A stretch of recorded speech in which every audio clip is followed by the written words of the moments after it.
hope week 3 is treating you well. Today I'm going to be guiding you or giving you the instructions for a movement meditation or somatic exercise based on becoming more aware and consciously embodying your parts. And so you're going to be taking your 3 core parts that you've already explored this week, and you're going to be merging with them or allowing them to show you through your body what it's like to exist in them. And oftentimes that there can be a little bit of cognitive dissonance around that, because sometimes when perhaps like an angry part comes up, we are so taken by our anger that we do not recognize how our bodies are feeling or how that anger is being portrayed in our body language and in our gestures. And sometimes we disconnect from our bodies when we're overwhelmed with a certain emotion, and so or part. So we tense up and our jaw clenches and we just stay really, really tight until something else moves along and we shift, but we don't go back noticing how this part plays a role in the way that our bodies move through space when they're being activated. So that's something that we're going to be exploring today, especially in this exercise. And I'm going to give you 3 examples of what you'll be doing today based on guiding myself through it, so you get the gist of it and can go ahead and work through it on your own. What you'll be doing is you're going to take your 3 core parts. You can write them down, you can throw them into your memory bank and bring them forward. So my core parts that I've had to work through and shift, and that I've spent the most time in my life integrating and balancing, have been my angry part, my abandoned part, and my lighthearted part. So I will start with the angry part. So what you'll be doing is you're going to take a few deep breaths through your nose and out your mouth.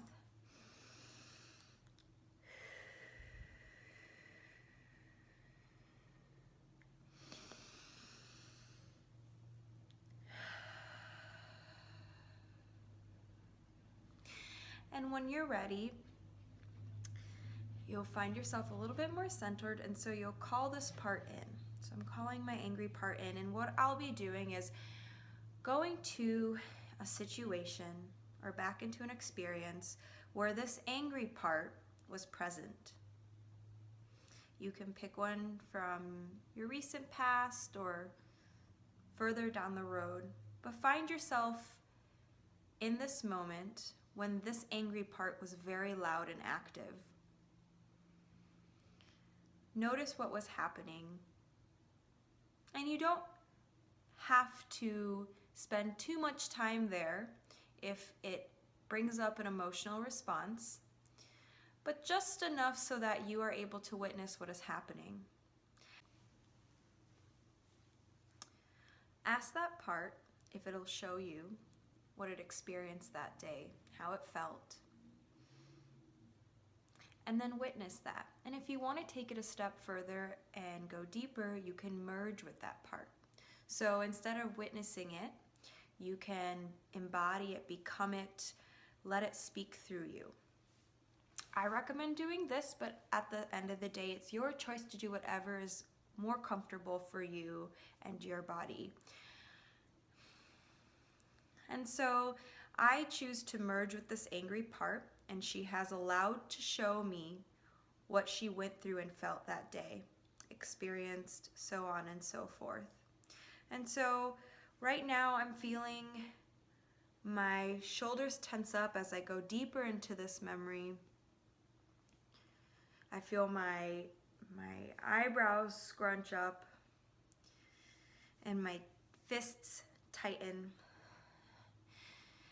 and my breath get heavier and more aggressive. And so she's showing me through this embodiment of this part what my body does when she becomes activated. And so this can look like something different for everyone. And so I ask her then to express herself, to show me what she wants to do with my body, with our body. And so that can be punching, that can just be flailing your arms, whatever you feel, whatever comes up naturally, whatever is communicated, that's just allow it to happen. And from there, you can then bring yourself back to center.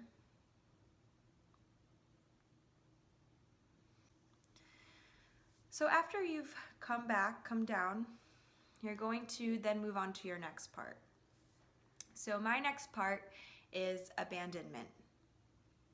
And with that part, I'm going to, again, go ahead and bring myself into the space, into a memory and experience that I've had where this part was the center of the show and very activated. And so I'm going to bring myself there, and I'm going to ask her if she's willing to show me what she experienced, felt like that day, how hard it was for her, and so on. And I can choose to witness, or I can choose to merge. And so I choose to merge and just allow her to become one with me. And immediately I notice my shoulders slump. Now, real quick, if you are witnessing, that's fine. You can witness her body in that space. You can go back into that memory, and maybe just by witnessing, you'll notice your own shoulders slump. There's a visceral experience for both just witnessing and also merging. So just know that there's a somatic response to both of those dynamics. And so I notice my shoulders slumping, my head slowly coming down, and this need to really hug myself or hurdle so that I can protect myself. And I feel a little tingle in my eye as if tears are trying to push their way through. And my breathing becomes shorter, shallow, heavy, and I feel this weight over my heart. And so from that experience, you can go further and deeper into really embodying this part and what happens when your body moves through a space when that part is activated. And then you're going to take that further into your third part, remember, because we're going through our core 3 parts. So my last one is lightheartedness. And with that will be the same instructions. So you go into this space, feel free to take a couple of recharging breaths, cleansing, whatever to get you back into this space. And bring yourself to a memory. So I will bring myself back to a memory and experience I had of me being lighthearted a couple weeks ago, and how wonderful it was and how happy, and I can just feel myself smiling already. And I feel myself wanting to sort of go up towards the sky, and my arms just really want to come up and do this as if I'm stretching. I feel a good stretch. And so this part, as I've asked it to show me what it feels to merge with it, or also just to witness it, how it feels, I notice that I rock my head back a lot, and I think this is mimicking laughter. And there's just so much more opening of my chest as opposed to the closing that happened before when I was feeling that abandonment, that abandoned part. And so then you can use these 3 different meditations or movement meditations as points of entry to inquire about how your body moves when these parts are activated and what that means. And also to become more mindful and aware of how your body is on a regular basis. If your body is like this all the time and you're trying to protect your heart, you're feeling your shallow breath, there's a weight over your chest, maybe that part is more active than you recognize. And so also maybe that part is active in this one moment and you notice it because your body's responding a certain way. And so sometimes the body acts, but because we are so cerebral and there's a disconnection, we don't recognize it, we don't see it, we don't feel it. And so this is a way for you to become more embodied, to understand when maybe your mind is disconnected and distracting yourself from what's actually really happening in here, that you can catch yourself just by noticing your body movements, your body language. So to finish up, the last part of this will be you're going to take these parts, and I'm going to ask you to do this for only the heavier parts. I want to refrain from saying negative or positive because I just don't think it's fair to look at emotions or these parts as a binary, assuming that some are worse than others. I think there's different energies or charges, especially emotional charges, to certain parts and what they embody or represent. But I don't like to say negative or positive. So really what that looks like is some parts are heavier, some parts are lighter. So my light-hearted part is definitely a lighter part, and my angry part is definitely a heavier part. And so with the heavier parts, for example, I'll go back to anger. You're going to go back to this space and you're going to embody it. So you're essentially going to do what you did the first time around, and then you're going to call in your higher self, this higher part of you, this other part, this higher self, this healing, growing, resilient, unconditionally loving, self-trusting, accepting part of yourself that we all have access to. And this part is going to come in and you're just going to visualize it. So this can be like, I often like to visualize it as the person that I strive to be or that I am at my core. And, you know, that might be a person who's just very gentle with herself, who's very loving and accepting, what that looks like. And so try and embody and be present for this higher part of you. And so ask her to come in and show you how to shift the energy from this angry part. That doesn't mean we're invalidating the angry part. It's there, right? Because she showed us what it's like and what our bodies look like when they're moving through her. But sometimes when we are unable to shift from this part, or we are not able to recognize that this part is being activated, we walk around and our shoulders are up to our ears because we're so tense. And that's not healthy nor pleasant, and I'm sure most of us don't really like it. In fact, I'm sure all of us don't really like it. So a great way as we learn more resiliency, coping skills, and further our embodiment is we're able to become more integrated with all our parts, so we can be present, hold space for this angry part, and then call in another part to come in and take away some of that charge. And so you're going to go into this angry part and take your time there, and feel free to pause this video at any moment if you need more time. I'm just kind of flowing through the instructions so that you get the gist of it and can go off on your own and do this. And so you're going to embody this part. So I'm embodying my anger, and then I'm going to call in my higher self, and I'm going to ask her to show my angry part how to shift away from this. Or she's just going to shift my body. I'm going to allow her to shift my body away from this anger, to transform the anger back into a more balanced lightness, back into, you know, people like to oftentimes think of a word or a mantra, love, or I am safe, or something, whatever comes to mind, whatever feels good for you. And so I'm going to notice now that my fists are no longer balls, and that I'm kind of opening up, awakening like a flower. And my eyes still want to scrunch, and that's okay because my body's transitioning. But that now I'm longing for those deeper breaths that were no longer available to me when I was embodying fully this angry part.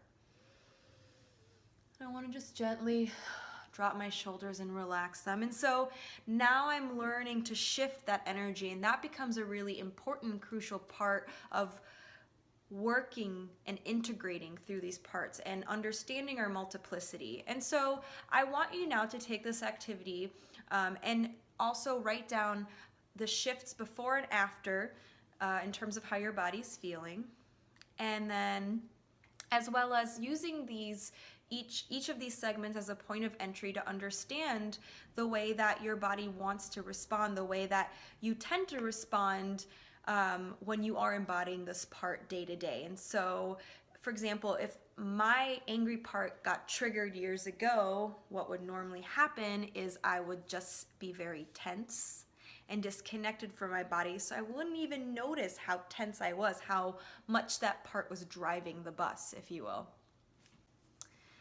But I then started learning that, well, as a woman, and also because of the way that I watched my mother and my grandmother in terms of their own roles in womanhood, I realized that, hey, I've been kind of conditioned to assume that if I get angry and I express my anger, then that's wrong, that's bad, and I felt shameful or embarrassed. If I express anger, that means I'm irrational, hysterical, I'm a bitch, I'm mean.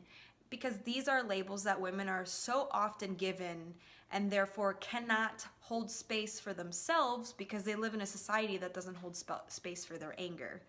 And fuck, women deserve to be angry, okay? Let's just be real about that.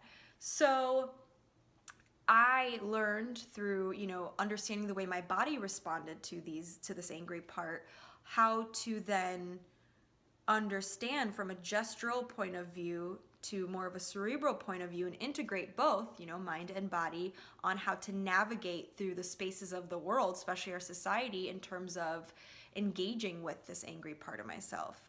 And so through that, there was a sense of empowerment and ownership over my anger as I worked through the shameful parts that would come up when I did get angry. And so this is just part of the integration. These parts don't necessarily go away, but we learn how to hold space for them all together so that we can kind of work as a family, work in harmony, and not be ruled, especially unconsciously, by one or the other. And so that we're walking day to day with one part, especially a heavy part, literally driving the bus. And we feel like we have no control over it. So I hope you enjoy this exercise. And if you have any questions or need any further resources, you know where to reach me. Please be patient and gentle with yourself. Listen to your body and make sure that when it comes down to doing this exercise that you are honoring your own practice. There's no right or wrong way to be or do any of these exercises, as long as that you are making sure that you feel safe, comfortable, and that this is bringing you to a place where you can really deepen and understand your own multiplicity and call out, let go of, and become closer to aspects of yourself that you are investigating. So happy embodiment, and I'll catch you on the flip side.